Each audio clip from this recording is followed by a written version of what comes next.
हाय दोस्तों, आज हम बात करने वाले हैं ऐसे कुछ सेक्टर्स की जो अपने टाइम में काफ़ी अच्छा काम कर रहे हैं और मार्केट में उनके आने वाले समय में काफ़ी अच्छी डिमांड होने वाली है। यानी कि वो ऐसे सेक्टर हैं जो आने वाले टाइम समय में आपको मल्टीवेगर रिटर्न देते हैं। हम पिछले दिनों कुछ लोगों से हमने मुलाकात की, उसमें हमने लोगों को बताया था, जैसे कि एग्ज़ाम्पल के तौर पे हम आपको समझाना चाहें, ओला इलेक्ट्रिक का आईपीओ आया था। ठीक है, ओला इलेक्ट्रिक के आईपीओ के बारे में सबको बताया गया था कि ये अभी ऊपर जाएगा, उसके बाद नीचे आने वाला है। ठीक है, तो जैसे सपोज़ ऊपर जाने के बाद वो नीचे आया, अब कुछ लोगों ने क्या किया, इसको बाय कर लिया। ठीक है, तो 130 140 के आसपास इसको बाय कर लिया लोगों ने, और वो बाय करने के बाद उसको जैसे ही वो पहुंचा 120, गिरने लगा 120 125। ठीक है, 115 पे जैसे पहुंचा तो लोगों ने क्या किया, उसको बेचना शुरू कर दिया, सेल आउट। तो क्या करते हैं कि लोग ने ख़रीदा, ख़रीदने के बाद लॉस में उसको सेल आउट किया, तो उसमें क्या है, लॉस हो गया उसका ना। तो ऐसा नहीं है कि हर आईपीओ आपको प्रॉफिट ही देगा। ठीक है, तो उसमें ये है, और उसमें क्या डिसीजन गलत हुआ, अगर आपने ख़रीदा है तो किस रेट पे आपने ख़रीदा, कहाँ पे एंट्री लेनी है, आपने किस पॉइंट पे एंट्री लेनी है और किस पॉइंट पे एग्जिस्ट करनी है। अगर कोई भी, अगर आपने स्टडी करने के बाद या किसी के रिकमेंडेशन पे अगर कोई भी आपने शेयर में पैसे लगाए, तो सबसे बड़ी जो पॉइंट होता है, सबसे पहला जो आपका सोचने की एक वो होनी चाहिए, किस पॉइंट पे आपने एंट्री लेनी है और किस पॉइंट पे आपने एग्जिस्ट करना है। और आप सबसे पहले ये सोच समझ के कि हमें पैसा कितने ड्यूरेशन के लिए लगाना है, हमें शॉर्ट टर्म के लिए लगाना है। जैसे लोग शॉर्ट टर्म के लिए लगाते हैं 2 से 3 महीने के लिए, 4 महीने के लिए, और कुछ लोग होते हैं जो लॉन्ग टर्म के लिए लगाते हैं, जिनका मोटिव होता है कि लॉन्ग टर्म में अपना इन्वेस्टमेंट रखना। और कुछ का होता है कि 2 से 3 मंथ में अपना जो भी मार्जिन है निकाल के एग्जिट करने का। और कुछ लोग इंट्राडे, आपको पता ही है, इंट्राडे करते हैं। तो ये उसमें उसका काफ़ी लॉस हुआ, और लॉस होने के बाद उसने फिर क्या किया, एक नया स्टॉक ख़रीदा, और जैसे ही ख़रीदा फिर वो नीचे गिरने लगा, फिर उसने बेच दिया। बेचने के बाद वो बढ़ने लगा। तो उसका क्या डिसीज़न जो था ना, थोड़ा सा स्टार्टिंग में होता है लोगों के साथ डिसीजन कि कहाँ पे आपने सेल करना है, कहाँ पे आपने बेचना है। तो वो काफ़ी एक मजबूत पॉइंट होता है, कहाँ पे आपने एग्ज़िट करना है। तो अभी हम क्या करेंगे, 3 इंडस्ट्री के हिसाब से हम शेयर देखेंगे। इंडस्ट्री में, इंडस्ट्रीज़ में मतलब किस सेक्टर्स में वो कंपनी काम करती है, क्योंकि अभी आईटी में काफ़ी ग्रोथ आने वाला है, सब डिजिटलाइजेशन हो रहा है, और सारी चीज़ें आईटी के ही थ्रू क्या होंगी, कंपनी के थ्रू, आईटी से ही चलेगी सारी चीज़। तो आईटी के सेक्टर्स में आप, और जो जानते हैं सबसे बड़ी company TCS, Infosys, HCL technology, Wipro, right, और एल टी आई जो माइंट्री है, ये भी एल टी आई की कंपनी ने, माइंट्री कंपनी थी जो कि एल एन टी ने इसको ख़रीद लिया था। टेक महिंद्रा, तो इन्फो एज, तो ये जो है टॉप कंपनीज़ हैं। ठीक है, तो टॉप कंपनीज़ हैं इसमें, ये टाटा एलेक्सी है। ठीक है, तो ये सारी जो कंपनीज़ हैं, ये टॉप आईटी कंपनीज़ में जो काम कर रही हैं।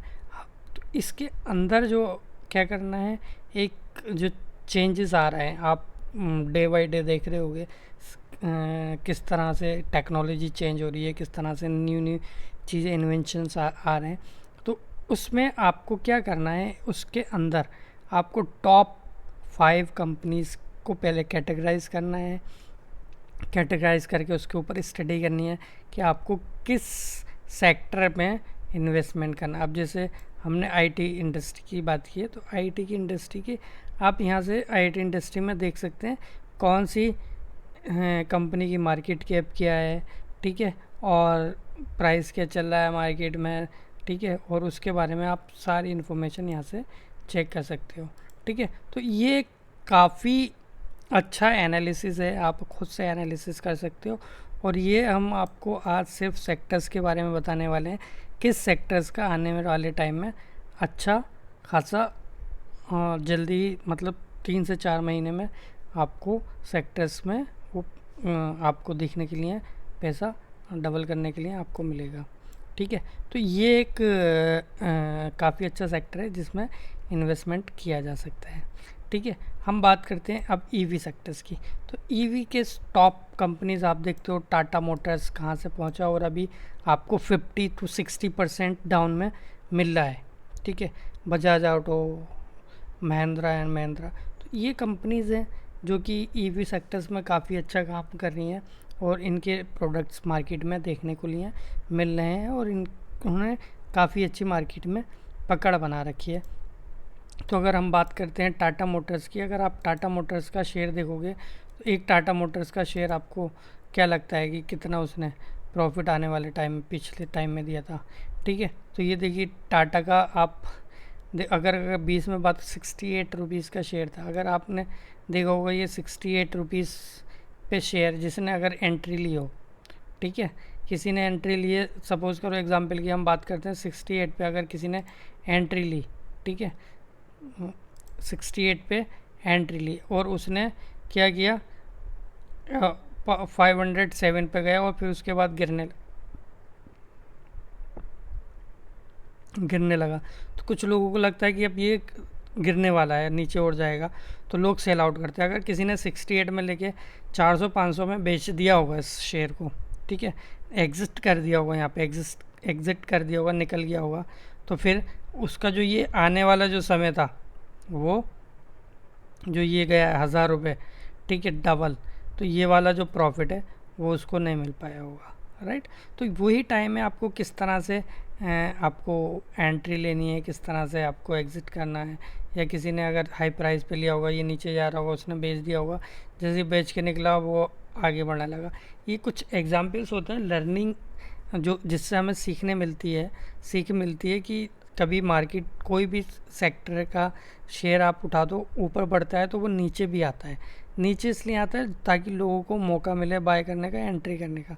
ठीक है, तो कोई भी शेयर है ऐसा नहीं है कि ऊपर ही जाता रहेगा, ऊपर ही जाता रहेगा, नीचे भी आएगा, ठीक है, रुकेगा भी कुछ दिन के लिए। तो ये एक काफ़ी कॉमन चीज़ है हर सेक्टर की। किसी में उतार चढ़ाव आता है तो उतार भी आता है। तो ये जो टाटा मोटर्स का शेयर है वो काफ़ी अच्छा है। आप देख रहे होगे ये 1000 रुपये से नीचे आपको 950 तक गया था ये, ठीक है, 950 के आसपास घूम के आ रहा है ये शेयर। तो इस शेयर में आप हिस्सेदारी अपनी बना सकते हैं। ठीक है, आने वाले समय में आपको हो सकता है इसमें प्रॉफिट देखने के लिए मिले। तो ये काफ़ी अच्छा शेयर था। देखो 190-140 के आसपास ये घूम के आया हुआ है शेयर, तो काफ़ी डाउन में मिला था ये।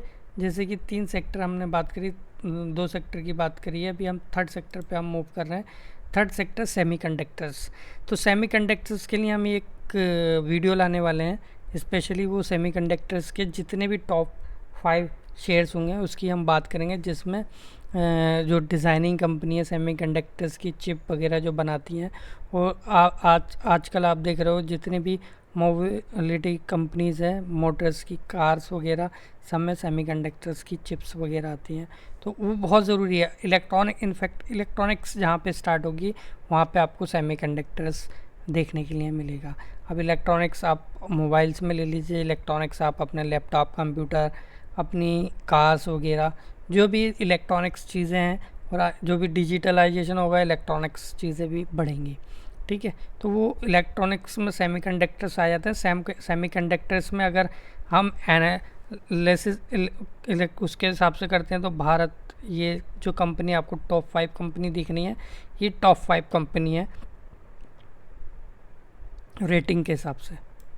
ठीक है, अगर हम बात करते हैं मार्केट कैप के हिसाब से तो आपको इस तरह से आपको 5 कंपनी मिलेंगी, जिसमें आपको वेदांता भी मिलती है।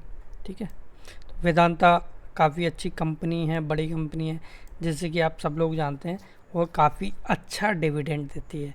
जिन्होंने इसमें पैसा लगा रखा है वो काफ़ी अच्छा डिविडेंड देने वाली कंपनी है वेदांता।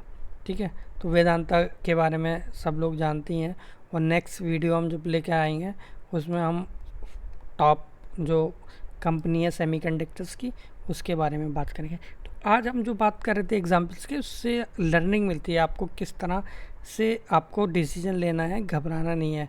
अगर आप कब ट्रेडर करते हो तो आपके लाइफ में जैसे चढ़ाव उतराव आते हैं, ऐसे ही स्टॉक्स में चढ़ाव उतराव आते हैं। और हम एक गोल्डन शेयर बताएंगे जिसका नाम है वरुण वेरेज। ये जो कंपनी है काफ़ी अच्छी कंपनी है, जो कि काम करती है जो जितनी भी सॉफ्ट ड्रिंक्स होती हैं लाइक पेप्सी, कोका कोला, उस तरह की डिस्ट्रीब्यूशन शिप्स वगैरह ये संभालती है, ठीक है। और उसकी जो भी डिस्ट्रीब्यूशन शिप होती है वो सारी चीज़ें ये टेक केयर करती है। इसका देखो मार्केट कैप देख रहे हो, इसका आरओई देखिए, तो काफ़ी अच्छी प्रॉफिटेबल कंपनी है, इसने काफ़ी अच्छा प्रॉफिट बनाया है, ठीक है।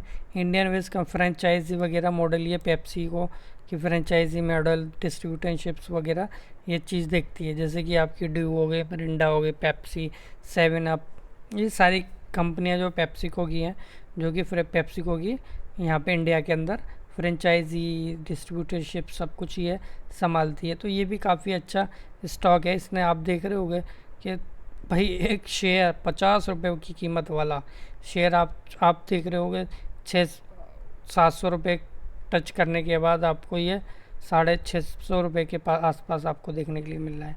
तो आने वाले समय में ये आपको और ऊपर जाने का मिलेगा, देखने मिलेगा।